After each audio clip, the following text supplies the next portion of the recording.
Somebody put out, it's Merriam-Webster, introduced the word eggcorn, which is defined as a word or phrase that sounds like and is mistakenly used in a seemingly logical or plausible way for another word or phrase.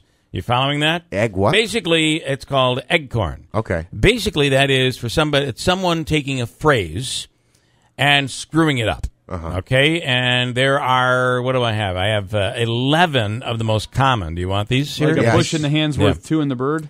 That might be one, that, that would, I guess, maybe, yeah. I butchered that Friday night. Here we go. Is it, and people will make this mistake, for all intensive purposes or for all intents and purposes? Intents and purposes. Yeah. But people say intensive. Yeah, a lot of people say intensive. Number 2 on their list is I could care less or I couldn't care less. Oh, this is a toughie. This is the classic. I couldn't care less. It is I couldn't care less, although I oftentimes will say, no, I could. I really could care less. So there. That's true. Right? I've just given it this amount. I will. No more energy on this. I could care less, indeed. It is I couldn't care less. Number 3, case and point versus case in point. Case and point. It's and, yeah. Yeah, it is and. The idiom case in point means, no, it's case in point. In point? I think so. The idiom case in point means an example that supports one's argument. Here you are not dealing with a separate case and point, but you're dealing with a nearly 400-year-old idiom to help explain your argument. Case in point. Okay. Yeah, that is correct. One and the same, one and the same. One in the same? It is and, I'm pretty sure. I feel like this one's interchangeable. This is not a good one. It makes sense to say one and the same to explain the same person or thing. Note that it's redundant to say one and the same, but it's wrong to say one in the same. So it's one and the same. That one surprised me. Because I would always say one and the same, right? You've got another thing coming. This one's a good one. 5th on the list. You know, what was it was a Quiet Riot? Who did the song? You got another thing coming. Yeah, that's wrong. It's you've got another think coming. Really? Yeah. It is not you've got another thing coming. President Obama even misstepped on this one and said thing instead of think. British heavy metal band Judas Priest. It was Judas Priest that did the recording of You've Got Another Thing Coming. But the phrase is typically preceded by if you think you're getting in that car, buddy, you've got another thing coming.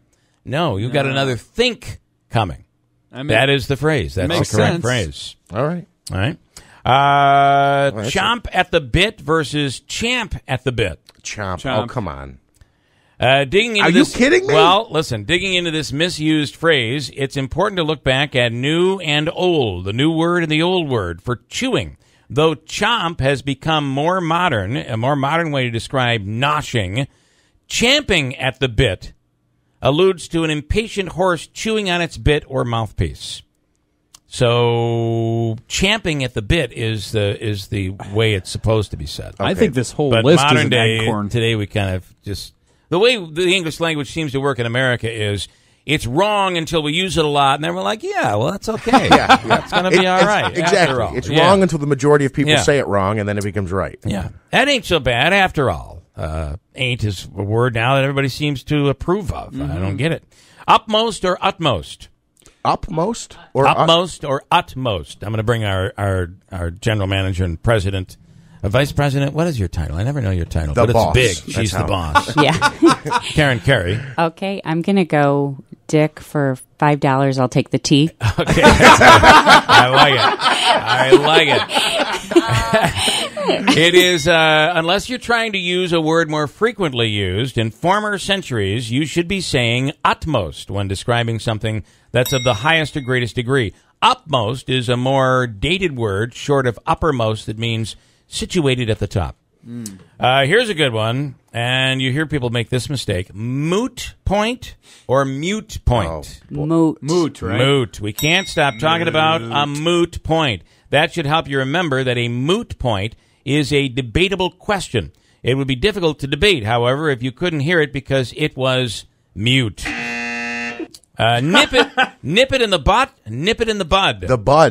Bud. The bud. I used to say butt. This and I was particular corrected. idiom references cutting the bud of a plant before it's able to grow into a flower. So instead of taking a knife at someone's backside, simply nip it in the bud. And I have two more for you. Number 10, jive with or jibe with? Jive. Jive? This is, I think, one of those old Jive meaning things, talking. because I think today everyone says jive, but maybe it was It's jibe. There's a difference between literally grooving and finding your groove with another person. Jive and jibe are often confused, but jive means to dance. Jibe means to agree. But maybe after you jibe, you can go jive, Andrew. Jive talking just gets in the way. Mm-hmm. And finally, whirlwind or whirlwind? Whirlwind. It is whirl. You just checked Instagram and your friend and her boyfriend of 2 months are engaged. Talk about a whirlwind romance. Wrong. It's whirlwind, referring to a small rotating windstorm of limited extent, but is now used as an adjective describing a situation resembling a whirlwind, especially in speed or force. Bill, I have to thank there you. you are. Because 11 after of this these. list, I feel the same as I did when I found out the lyrics to Rocket Man. I thought I was saying the wrong thing for all these years. All these years. And are you feeling better about yourself? I am. Okay. Immensely. All right. Very good. It was a mute point, but... It was a mute point, yeah. It was.